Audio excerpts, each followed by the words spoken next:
Hi guys, Dr. Matthew Starling here from HealthFit, and today we're going to talk about some of the big questions that we get asked, especially as a chiropractor. So one of the biggest questions I get asked, hey doc, is it okay if I crack my own back or self-adjust my neck? The quick, easy, simple answer is no, it's not good, don't do it. But if we put it in perspective, if you have, I have a toothache, you wouldn't go over to your dentist and say, hey, it's okay, I got it, let me just drill and fill my own tooth, it'll be all good. No, you wouldn't do it because that doesn't make sense. So why do you do it with your spine or my wrist or knuckles or anything like that? One of the things that normally happens is you constantly move the same joint or the same bone over and over again. So you might feel a little bit of relief initially, and then it comes back, and so 30 minutes go by, an hour goes by, and we just do it again. So a little relief, no real payoff, and it's because you're not really treating the area that needs to be treated. That's why you come to us.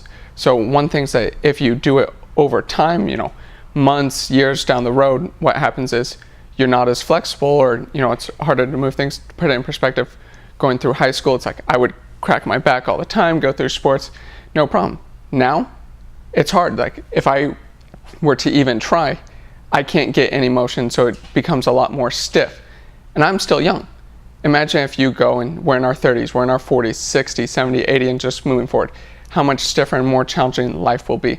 And some of the common things that we see is, I wake up, my neck hurts, or I have headaches, dizziness, or my low back is sore and stiff. And these are all things that can be prevented with one, proper care, and not self-treating, self-diagnosing, because you wouldn't do that and go to your medical doctor and say, hey, I need this pill, give it to me, because you weren't trained, you don't know it.